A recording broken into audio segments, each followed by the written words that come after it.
Friends, welcome to உண்மையும் பொய்மையும். ஆண்டுதோறும் ஒவ்வொரு இந்திய குடிமகனோட வாழ்க்கையை நிர்ணயிக்கக்கூடியன்ற அல்லது நம்ம தலையெழுத்தை மாற்றி எழுதக்கூடியன்ற அல்லது நம்ம தலையெழுத்தை மாற்றி எழுதுகின்ற ஒரு நாடக கூத்து நடக்கும். அதுக்கு பேர் தான் பட்ஜெட். இந்த பட்ஜெட் ஒவ்வொரு இந்திய குடிமகனோட வாழ்க்கையும் எப்படியோ நேரடியாகவும் மறைமுகமாக பாதிச்சுக்கிட்டே தான் இருக்கும். ஒவ்வொரு பட்ஜெட்லையும் கனவுகள் சுமந்து ஒரு இந்திய குடிமகன் இருப்பான். அது அநேகமாக அந்த கனவுகள்லாம் கனவாகவே இருக்கும், பெரிய அளவு நனவாகாது, நிராசையாகவே தான் இருக்கும்.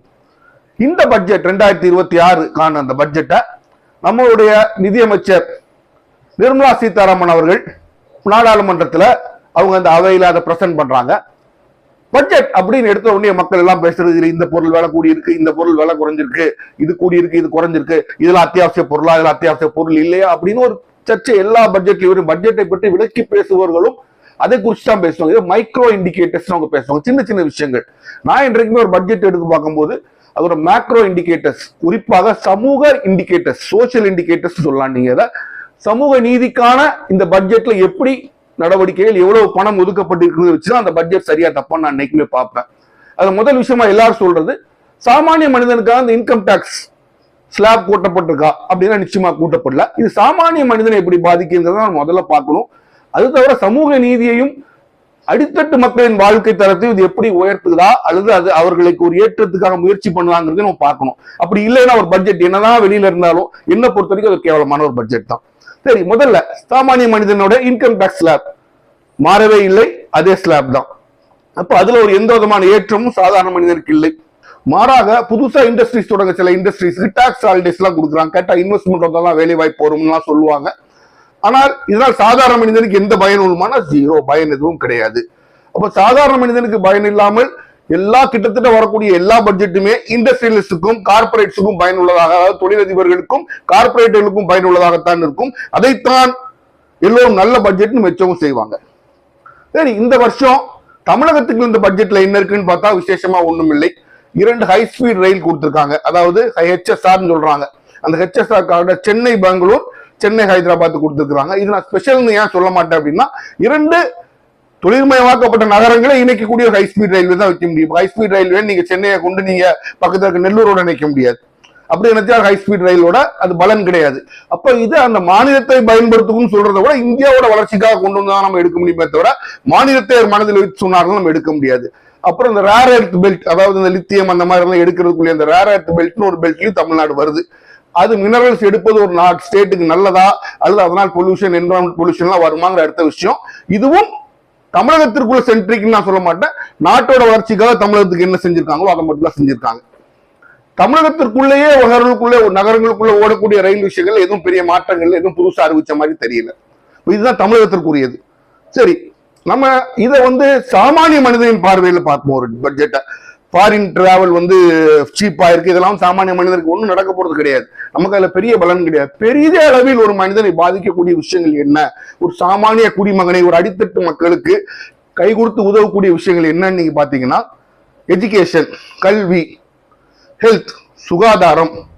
அப்புறம் மிக முக்கியமான ஒரு விஷயம் அக்ரிகல்ச்சர், விவசாயம். இது கிட்டத்தட்ட இந்தியாவில் 40-50% மக்கள் செய்யக்கூடிய ஒரு தொழில் அக்ரிகல்ச்சர், அதான் விவசாயம். அப்ப விவசாயத்துல நீங்க மேம்படுத்தி விட்டீங்கன்னா இந்தியாவில் 60-60% மக்களோட வாழ்க்கை மேம்படும். அடுத்து மன்ரேகா, இன்றைக்கு அது விபிஜி ராம்ஜின்னு மாத்திட்டாங்க. இதுல இந்த மாதிரி சோசியல், பொதுமக்களுக்கு பயன்படுகின்ற சமூகத்திற்கு பயன்படுகின்ற இந்த துறைகள் எப்படி இருக்குன்னு பார்த்த பிறகு நான் ஒரு பட்ஜெட் என்னைக்குமே சொல்லுவேன். மற்றதை பத்தி growth ஈத்துல எனக்கு பிரச்சனையே கிடையாது.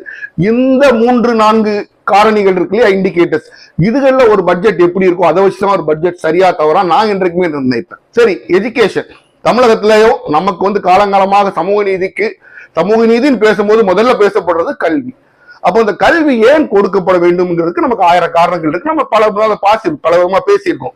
அப்ப கல்விக்கான பட்ஜெட் எப்படி இருந்திருக்கணும், கல்விக்கு எவ்வளவு ஒதுக்கின்றோம், அதை வச்சுதான் ஒரு சமுதாயம், ஒரு நாடு தன்னோட அடித்தட்டு மக்களுக்கு எவ்வளவு நல்லது செய்ய நினைக்கணும்னு நம்ம முதல்ல பார்க்க முடியும். அப்ப கல்விக்கான பட்ஜெட்னு சொல்லும் போது எல்லாருமே போனா இத்தனை % கூட்டிட்டாங்க, போன வருஷத்தோட இத்தனை % கூட்டிட்டாங்கன்னு நீங்க சொல்லக்கூடாது. அது தவறு. ஏன் தவறுனா, போன வருஷத்தோட இந்த வருஷத்துல டாலரோட மதிப்பு குறைஞ்சு போச்சு. அது மட்டும் இல்லாமல் போன வருஷத்தோட இந்த வருஷம் இந்திய எக்கானமி கொஞ்சம் வளர்ந்துருக்கும். அப்ப போன வருஷத்தோட இந்த வருஷம் கூட்டிருக்கிறது சில 1000 கோடிகள் கூட்டினது ஒரு பெரிய விஷயமா சொல்ல முடியாது. ஒரு அரசாங்கம் கல்விக்கு எவ்வளவு முக்கியத்துவம் கொடுக்கின்றது வச்சுதான் அந்த அரசாங்கம் வந்து சமூகத்தில் உள்ள மனுவாதி தத்துவங்களை, மனுவாத எலிமெண்ட்ஸ் சொல்லுவாங்களே, அதை எப்படி மாற்ற நினைக்கிறது முயற்சி எடுக்க முடியும். மனுவாத சக்திகள் ஆக இருக்கிற அரசுகள் என்னைக்குமே கல்வியை புறந்தள்ளுவார்கள். நீங்க நல்லா புரிஞ்சுக்கணும், கல்வியை புறந்தள்ளுவார்கள். பிற்படுத்தப்பட்ட, மிகவும் பிற்படுத்தப்பட்ட, தாழ்த்தப்பட்ட மக்கள் மேல வருவதற்குள்ள ஒரே கருவி கல்விதான். அந்த கல்வியை மெதுமெதுவாக ஓரங்கிட்டுவார்கள். அதுதான் மனுவாத சக்திகளோட ஒரு முயற்சி. உதாரணத்துக்கு நீங்க பாத்தீங்கன்னா, இதை நான் ஏன் உங்களுக்கு சொல்ல வர்றேன்னா, யூபிஏ வந்து பெரிய, அது கிட்டத்தட்ட ஒரு மனவாத சக்தி தான். இருந்தாலும் அந்த யூபிஏ அரசாங்கத்துல நிறைய டிஎம்கே, லல்லு பிரசாத் யாதவ் இப்படிப்பட்ட தலைவர்கள் இருந்ததுனால சோசியல் ஜஸ்டிஸ்ங்கிற அந்த கான்செப்ட் அவங்களால ஒரே புறந்தள்ள முடியவில்லை. யூபிஏ கவர்மெண்ட் சொல்லுவாங்களே, 2014 வரைக்கும் இந்த காங்கிரஸ் கவர்மெண்ட் கிட்டத்தட்ட 4.7% ஆஃப் டோட்டல் ஜிடிபில 4.7% வந்து அவங்க எஜுகேஷனுக்கு ஸ்பெண்ட் பண்றாங்க. எவ்வளவு? 4.7%. ஐநா சபை வந்து 6% வரைக்கும் ஒரு நாடு ஸ்பெண்ட் பண்ணும், அப்பதான் அந்த நாட்டுல கல்வித்தரம் வளரும்னு சொல்லியிருக்கு. ஜப்பான், சைனா, யூகே, யூஎஸ்ஏ போன்ற நாடுகள் கூட 6 to 7, 8% வரைக்கும் கூட அவங்க எஜுகேஷனுக்கு, ரிசர்ச்சுக்கு ஸ்பெண்ட் பண்றாங்க. ஆனா யூபிஏ கவர்மெண்ட்ல நம்ம 4.7% ஸ்பெண்ட் பண்ணிக்கிட்டு இருந்ததே, செலவழித்துக் கொண்டிருந்ததே நாம் குறை என்று தான் சொல்லணும். ஏன்னா உண்மையாக குறை தான். அதிகமாக 2011-12 கிட்டத்தட்ட 5.04% எஜுகேஷன் ஸ்பெண்ட் பண்ணாங்க. இன்றைக்கு நம்ம அப்படித்தான் பார்க்கணும். இந்த பிஜேபி அரசு வரும்போது 2014-15 அவங்க பட்ஜெட்ல கிட்டத்தட்ட 4.9% ஃபர்ஸ்ட் பட்ஜெட்ல அவங்க எஜுகேஷன் ஸ்பெண்ட் பண்றாங்க. ஆனால் இன்று யானை தேய்ந்து, யானை இல்ல, யானையா இருந்த ஆடு தேய்ந்து கட்டருமான கதையாக இன்றைக்கு அந்த 4.96% தேஞ்சி தேஞ்சி தேஞ்சி இந்த பட்ஜெட்ல 2.56% வந்து நிக்குது. அப்ப கல்வியை நீங்கள் வளர்க்க ஏன் ஒதுக்குகிறீர்கள் அப்படின்னா, உங்களுடைய உதவி தேவைப்பட்டு படிக்கக்கூடிய அந்த மக்கள் பிற்படுத்தப்பட்ட, மிகவும் பிற்படுத்தப்பட்ட, தாழ்த்தப்பட்ட சமூகத்துல தான் இருக்கிறாங்க. அரசாங்கத்தோட எய்டு யாருக்கு தேவைப்படுது? இவங்களுக்கு தான் தேவைப்படுது. இவங்க தான் ஒண்ணுமே கிடையாது. அப்ப அந்த மக்களுடைய கல்விக்கான ஆப்பர்ச்சுனிட்டியை, அந்த வாய்ப்பை நீங்க மெதுமெதுவா பூட்டு போட்டு பண்ணும்போது என்ன ஆவாங்க? அந்த திருப்பியும் அவர்கள் அடிமைத்தனத்திற்கு செல்வார்கள். மறுபடியும் அந்த மனுவாத சமுதாயம் மேலே வரும். மனுவாதிகள் ஆசைப்படுகின்றது மனுவாத சமுதாயம் வரும். அவர்கள் பிற்படுத்தப்பட்ட, மிகவும் பிற்படுத்தப்பட்ட, தாழ்த்தப்பட்ட மக்கள் கல்விக்கு வாய்ப்பு இல்லாமல் மீண்டும் அவர்களுக்கு அடிமையாகவே வாழ வேண்டிய சூழ்நிலைக்கு தள்ளப்படுவார்கள். அப்ப இந்த விஷயத்துல இந்த அரசாங்கம் மிக கேவலமாக, மிக குறைய தொகையவே கல்விக்கு ஒதுக்குனது மூலம் தன்னுடைய மனுவாத குணத்தை காமிச்சிட்டு இருந்தா என்னால சொல்ல முடியும். ரெண்டாவது, நீங்க ஹெல்த் அப்படின்னு பாத்துக்கணும். ஹெல்த் ரொம்ப முக்கியமான ஒரு விஷயம். ஏன்னா இதுலயும், இந்த ஹெல்த்லயும் நீங்க பாத்தீங்கன்னா, உயர் சாதிக்காரர்கள், அவங்க பணக்காரங்க, அந்தஸ்து உள்ளவர்களுக்கு வந்து அரசாங்கமோட உதவிகள் பெருசா தேவைப்படாது. அவங்க பிரைவேட் ஹாஸ்பிட்டல் கூட பார்த்துட்டு போயிருவான். ஆனால் இங்கேயும் பிற்படுத்தப்பட்ட, மிகவும் பிற்படுத்தப்பட்ட தலித் மக்களுக்கு அரசாங்க ஆஸ்பத்திரிகளும் அரசாங்க அந்த உதவியும் தான் இவர்களுக்கு அந்த உடல் நலத்திற்கான, அந்த ஹெல்த்துக்கான கதவை திறக்கின்றது. அதுக்குள்ள அலோகேஷனை நீங்க குறைச்சிங்க அப்படின்னா, அப்போ இந்த மக்களுக்கு மெடிக்கல் ஃபெசிலிட்டிஸ், மருத்துவ வசதிகள் கிடைப்பது குறைந்து விடும். அவர்கள் மருத்துவ சாலை, அவர்களுக்குள்ள அந்த கேப் கூடிக்கிட்டே போகும். அவங்களால மருத்துவ வசதிகள் அனுபவிக்க முடியாது. அப்பொழுது அவர்கள் இரண்டாவது குடிமக்களாகத்தான் அவங்களால வாழ முடியும். எவ்வளவு ஸ்பெண்ட் பண்றாங்க நீங்க சொல்லுங்க பாப்போம். ஒரு 3% இல்லை, 1.94% மட்டும்தான் ஹெல்த்துக்கு இந்திய அரசு ஸ்பெண்ட் பண்ணுது. எவ்வளவு? 1.94%. கேவலமாக இல்லை. 140 கோடி மக்களுக்கு நீங்க 100 ரூபாய் 1.94% தான் ஹெல்த்துக்கு ஸ்பெண்ட் பண்றீங்க. ஒரு மனிதனுக்கு தேவை என்ன?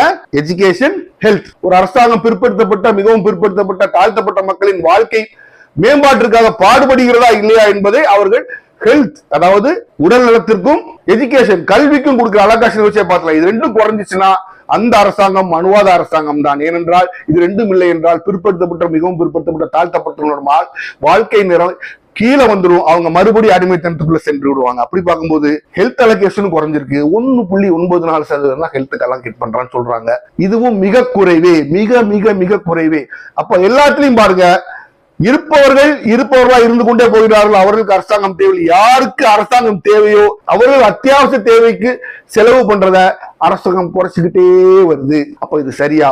நீங்கள் தான் யோசித்து பார்க்க வேண்டும். இது சரியா? அதே மாதிரி விவசாயம், கிட்டத்தட்ட இந்தியாவோட 50% மக்களுக்கு வாழ்வாதாரமா இருக்கிறது விவசாயம். 50% மேல கூட இருக்கலாம். சில பேருக்கு பாதி வருமானம் விவசாயத்துல இருக்கும், மற்ற வருமானம் வேற ஏதாவது தொழில இருந்து வரும். பட் விவசாயம் கிட்டத்தட்ட 50 to 60% மக்களோட வாழ்க்கையில அவங்களுக்கு ஒரு வருமானம் தரக்கூடிய ஒரு துறையா இருக்கு. அப்போ அந்த விவசாயத்தை நம்ம எவ்வளவு கவனிக்கணும்? விவசாயத்தை கவனிச்சோம் அப்படின்னா இந்தியாவோட பெரும்பகுதியான மக்களை வந்து நம்ம ஓரளவுக்கு வறுமையில இருந்து எடுத்து வெளியில கொண்டு வந்துடலாம். ஆனா இன்னைக்கு கன்சிஸ்டன்டா இதுக்கு முன்னால இருந்த காங்கிரஸ் அரசும் சரி, இவர்கள் என்ன சொல்றாங்கன்னா, மக்களை விவசாயத்திலிருந்து வெளில எடுக்கணும், மக்களை விவசாயத்திலிருந்து வெளில எடுக்கணும். அவள் விவசாயத்துல இருந்து எடுத்து பாவர்ட்டியிலிருந்து வெளில எடுக்கணும். அப்ப நீங்களே ஒத்துக்கிறீங்க விவசாயத்தை பாவர்ட்டி வறுமை நிலை கொண்டு சென்ற பெருமை உங்க 2 பேருக்கும் சார். அப்ப எவ்வளவு பர்சன்டேஜ் அக்ரிகல்ச்சர் ஸ்பெண்ட் பண்ணுவோம்னு நினைப்பீங்க? 60% மக்களோட வாழ்க்கை அது நேரடியாகவும் மறைமுகமாகவும் அது பாதிக்குது. அவர்களுக்கு வருமானம் தரக்கூடிய ஒரு துறையா இருக்கு. ஒரு 10% கொடுக்கலாமா? சரி, ஒரு 8%, 2.7% மட்டும்தான் விவசாயத்திற்கு செலவு பண்றாங்க. நீங்க நல்லா புரிஞ்சுக்கணும். 2.7% மட்டும்தான் விவசாயத்துக்கு ஸ்பெண்ட் பண்றாங்க. விவசாயத்துக்கு கொடுத்தா அது சப்சிடி, நீங்க புரிஞ்சுக்கணும். ஃப்ரீபி, அது வெட்டி செலவு. ஆனா தொழிலதிபர்கள் கொடுத்தா அது நாட்டில் பொருளாதாரத்தை மேம்படுத்த ஒரு 1000 கோடிக்கு ஒரு இண்டஸ்ட்ரி தொடங்கினா எத்தனை பேருக்கு வேலை கிடைக்கும்? 500 to 1000 பேருக்கு கிடைக்கும். ஆனா அதே 1000 கோடி விவசாயத்துல போட்டா 50,000 பேருக்கு வேலை கிடைக்கும். ஆனா அதை வெளில யாருமே பேச மாட்டாங்க. ஏன்னா அது ஒரு ஒதுக்கப்பட்ட துறையாக போய்விட்டது. 2.7% மட்டுமே இந்தியாவில் பெரும்பான்மையான மக்கள் செய்கின்ற தொழிலான விவசாயத்திற்காக ஒதுக்கப்படுகின்ற அந்த அவுட்லே எவ்வளவு கேவலமா இருக்கு பாருங்க. இதை வச்சே நீங்க புரிஞ்சுக்கலாம். பெருவாரியான மக்கள் செய்யக்கூடிய தொழில், பெருவாரியாக அந்த நாட்டில் வாழக்கூடிய மக்களுடைய வாழ்வாதாரமான விவசாயத்தை அவங்க ஒதுக்கும் போதே அது பெருவாரியான மக்களின் வாழ்க்கைக்கு எதிரான ஒரு செயல். நீங்க புரிஞ்சுக்கலாம். இப்ப நீங்க பாத்தீங்கன்னா 3 ஃபீல்டு சொல்லியிருக்கேன். சாமானிய மக்களுக்கு அன்றாடம் தேவைப்படுகின்ற அந்த 3 துறை நான் சொல்லியிருக்கேன் உங்களுக்கு. கல்வி, மருத்துவம், விவசாயம். இது 3லயுமே இந்த பிஜேபி அரசு லே அவுட்டை குறைச்சுக்கிட்டே வர்றாங்க. அகமதாபாத்துக்கு மும்பைக்கு இடையில நீங்க புல்லட் ட்ரெயின் விட்டுறதுக்கு 1 லட்சம் ரூபாய் செலவழிக்கிறதுக்கு உங்களுக்கு கஷ்டம் யோசிக்கவே இல்லை நீங்க. ஆனா விவசாயத்துக்கு 1 ரூபாய் செலவழிக்கும் போது கூட நீங்க யோசிப்பீங்க. கல்விக்கு 1 ரூபாய் செலவழிக்கும் போது கூட நீங்க யோசிப்பீங்க. ஆனா அதே சமயம் மருத்துவத்துக்கு செலவழிக்க யோசிப்பீங்க. ஏன்னா இது உங்கள் சார்ந்த நீங்கள் யாருக்காக நீங்கள் வேலை செய்கிறீர்களோ அவர்களுக்குள்ள விஷயத்துக்கு நீங்க செலவழிப்பீங்க. உங்களை யார் நம்பி இருக்கிறார்களோ அவர்களுக்கு நீங்க 1 ரூபாய் செலவழிக்க மாட்டீங்கிற உங்க மனுவாத புத்தியத்தான் இது காமிக்குது. அப்ப இந்த 3 துறைகள்லையும் நீங்க புரிஞ்சுக்கணும். இந்த அரசாங்கம், காங்கிரஸ் அரசாங்கம் சரி, அதை விட மோசமா இருக்கு இந்த அரசாங்கம். It's a failure. This budget is a total failure. இந்த பட்ஜெட் சாமானிய மனிதனுக்கான பட்ஜெட் அல்ல. அவனை உயர்த்துவதற்காக எந்த ஒரு நடைமுறையும் இந்த பட்ஜெட்ல உங்களுக்கு மேல காரணங்களோட சொல்லியிருக்கு. அடுத்து மன்ரேகான்னு ஒரு ஸ்கீம் இருந்துச்சு. இந்த மன்ரேகா நல்லா புரிஞ்சுக்கணும். 100 நாள் வேலைவாய்ப்பு திட்டம். இந்த 100 நாள் வேலைவாய்ப்பு திட்டத்துல எல்லாருக்கும் ஒரு கேரண்டீட் இன்கம் சொல்லுவாங்க. ஒரு குடும்பத்துல ஒரு நபருக்கு வேலை. அதுல இதற்கு முன்னாடி மத்திய அரசு தான் தொழிலாளர்களுடைய சம்பளத்துல 100% கொடுத்து கொண்டிருந்தது. புரிஞ்சுக்க, 100 நாள் வேலை வாய்ப்பு 100 நாளைக்கு உங்களுக்கு சம்பளம் மத்திய அரசு தான் கொடுக்கணும். அதுக்கு வாங்கக்கூடிய பொருள்கள்ல 25% ஸ்டேட் கொடுக்கணும், 75% மத்திய அரசு கொடுத்துட்டு இருந்துச்சு. இந்த மத்திய அரசுக்கு என்ன பண்றாங்க, இப்ப 125 நாளா வேலையை கூட்டிட்டோம், ஆனா நாங்க கொடுக்கக்கூடிய காசு 60% தான் கொடுப்போம். எப்படி 100% நீ கொடுத்துட்டு இருந்திருக்க இடத்துல இன்னைக்கு 60% தான் நீ கொடுப்பேங்கிறது எவ்வளவு அசிங்கமான ஒரு கேவலமான விஷயம். அதுக்கு ஒரு பேர் விபிஜி ராம்ஜி ஒரு பேரை வர மாத்திருவாங்க. பிள்ளைய பெக்கிறாங்க, அடுத்தவங்களுக்கு பிள்ளை பெற்ற பிள்ளைக்கு பேர் வைக்கிறது இந்த பிஜேபி கவர்மெண்ட் பெருசு. ஒன்னும் செய்ய மாட்டானுங்க, செஞ்சு நாசமாக்குவானுங்க, பேரை மட்டும் புதுசா வச்சிருவானுங்க. இப்படி வச்சதுதான் அந்த விபிஜி ராம்ஜி. இன்னைக்கு என்ன ஆகுது, 125 நாள் கூட்டிட்டோம். யாரியா சம்பளத்தை நீ கொடுக்குறியா? சம்பளம் காசை கொடுக்காத நாய் நீ எதுக்கு பேசுற? அதை பத்தி காசு மத்திய அரசுல 100% கொடுத்துருக்க, 60% தான் கொடுப்ப, ஆனா பேரை நீ வைப்பேன்னா அப்ப ஏன் இந்த ஸ்கீமை கொண்டு வர்ற? அப்ப அவனுக்கு நல்லா தெரியும், புரிஞ்சுக்க. இதுலயும் பயனடைவது யார்? பிற்படுத்தப்பட்ட, மிகவும் பிற்படுத்தப்பட்ட, தாழ்த்தப்பட்ட மக்கள் தான் இந்த மன்ரேகா ஸ்கீம்ல பயனடைந்தாங்க. இன்றைக்கு அந்த ஸ்கீமையும் உனக்கு தெரியும். நம்ம இப்படி பேச வேற நாள கூட்டி கொடுத்தாலும் காசை குறைச்சோம்னா அந்த ஸ்கீம்லயும் ஸ்டேட் கவர்மெண்ட் கையில காசே கிடையாது. எல்லா காசுக்குள்ள வழிமுறைகளும் நல்லா முடக்கிட்டோம். உளுத்து உட்கார்ந்து நம்ம தான் மேல உட்கார்ந்து தின்னுட்டு இருக்கோம். அவன்கிட்ட எதுவுமே இல்லை. அப்ப என்ன பண்ண முடியும்?